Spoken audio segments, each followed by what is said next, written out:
بسم اللہ الرحمن الرحیم۔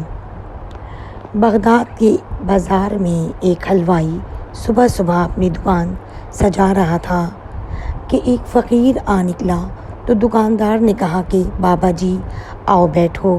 فقیر بیٹھ گیا۔ حلوائی نے گرم گرم دودھ فقیر کو پیش کیا۔ فقیر نے دودھ پی کر اللہ تعالیٰ کا شکر ادا کیا اور اس حلوائی کو کہا کہ بھائی تیرا شکریہ۔ یہ کہہ کر فقیر چل پڑا۔ بازار میں ایک فاحشہ عورت اپنے دوست کے ساتھ سیڑھیوں پر بیٹھ کر موسم کا لطف لے رہی تھی۔ ہلکی ہلکی بوندا باندی ہو رہی تھی۔ بازار میں کیچڑ تھا۔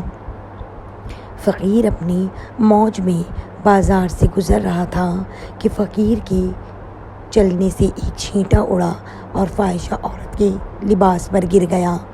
جب یہ منظر فاحشہ عورت کے دوست نے دیکھا تو اسے بہت غصہ آیا، اٹھا اور فقیر کے منہ پر تھپڑ مارا اور کہا فقیر بنے پھرتے ہو، چلنے پھرنے کی بھی تمیز نہیں۔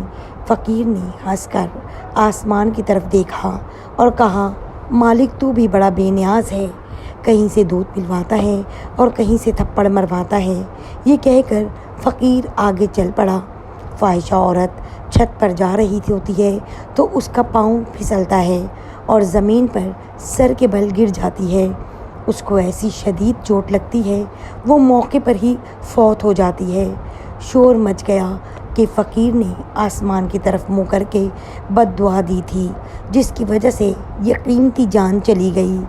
فقیر ابھی بازار کے دوسرے کونے تک نہیں پہنچ پائے تھے کہ لوگوں نے فقیر کو پکڑ لیا اور کہا کہ فقیر بنے پھرتے ہو، حوصلہ بھی نہیں رکھتے ہو۔ فقیر نے کہا کہ کیا ہوا میاں؟ لوگوں نے کہا کہ تم نے بد دعا دی اور عورت کی جان چلی گئی۔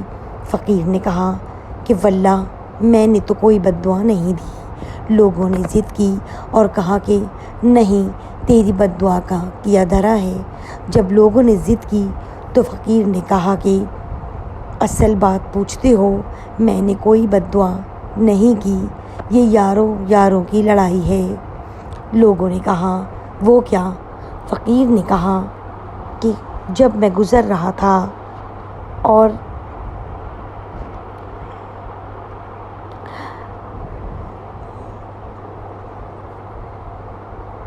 میرے پاؤں سے چھینٹا اڑا اور اس عورت کے لباس پر پڑا تو اس کے یار کو غصہ آیا، اس نے مجھے مارا تو پھر میرے یار کو بھی غصہ آ گیا۔